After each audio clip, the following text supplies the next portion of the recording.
Okay guys, napapansin nyo medyo maraming sabon. So nagsanitize po tayo ngayon. Ito po ay 115 days. So hindi pa siya nanganganak.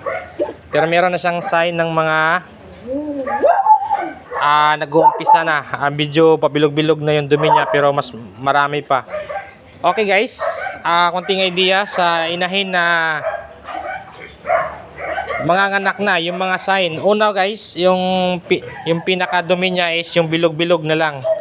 Kapag oras na paisa-isa na lang yung bilog niyan, oras na lang bibilangin manganganak. Tapos dapat maraming gatas na lumalabas. Lahat ng didi dapat may mga gatas na lumalabas. So yan, sign po yan na malapit na manganganak si Mama Dick. Pangatlo, yung gumaganyan na yung paa niya, yung mga ganyan. So sign po yun. Yung pangapat, yung kumakagat-kagat kahit saang parte ng pen kumakagat siya, hindi na mapapakali. So konting idea lang yun guys.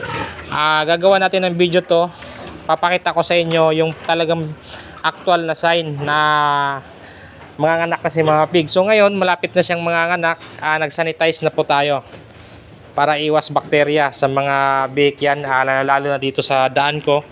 Ito yung lagi kong natatapakan, lagi kong dinadaanan. So priority ko ito, may sanitize. Ito malapit na rin, nagsanitize na rin ako dito. Yan, babad lang muna ng 30 minutes yan, tsaka kuhaanlawan yan. So ngayon guys, ito ay 115 days. So sa nagtatanong kung kailan daw yung due at hanggang saan manganganak si Mama Pig. So 114 days minus 5 plus 5. Pag umabot na ng ito 115 to, hindi pa nanganganak. 116, wag muna po muna kayong mag-worry.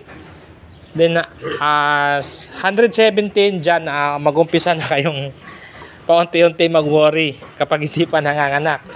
So umpisa pa lang ng pag-worry yan. Pag 118 hindi pa po talaga, so doon na po tayo mag-worry na.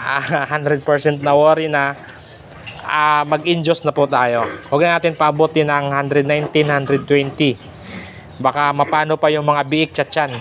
So i-induce na po natin. So localize lang naman po yung gamit ko sa pag-induce. 2 ml po, once lang ang magpag-inject.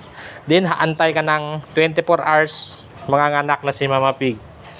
So ito, pinakita ko lang sa inyo konting idea kapag may bagong panganak tayo. Sanitize po ako ng buong kulungan. So hindi ko lang sinali pag sanitize yung itong mga bagong EI. So yan, itong bagong EI. Wala pong sabon dyan. Yan, ito hindi pa naman na EI to. Yan, sinama ko na. So yung mga na EI, wag nyong i-sanitize muna ng sabon dahil sensitive pa po yan, dahil baka makapekto sa similya. Sabon po yan, baka mamatay yung mga similya natin. So ito, yan yung priority ko, yung daanan tsaka itong bahay biik. So ito, malapit na rin to. 5 days to go, manganganak na to. Ito 115 dapat kahapon to, pero hindi pa siya nanganganak, pero mayroon namang gumagalaw sa tiyan. Yan, napapansin nyo guys, may gumagalaw, pero okay pa siya. So ano na to guys, konti na ng pakain. Sa sukat pakain ito is half kilo na lang a day, half kilo. Imagine guys, half kilo, so 1/4 kada pakain, 1/4 then additional tayo ng kangkong. Marami akong kangkong doon. Ang kangkong ay nakakatulong para mabilis manganak si Mama Pig. So yun lang guys, konting idea, update ko kayo nito kapag nanganak. Uulitin ko yung procedure sa mga biik, sa mga hindi nakapanood, sa mga new followers. Subaybayan nyo lang po yung video ko. Isi-share ko sa inyo uli yung procedure ko sa inahin tsaka procedure ko sa biik, hanggang sa mawalay, hanggang sa paglalandi ni Mama Pig uli.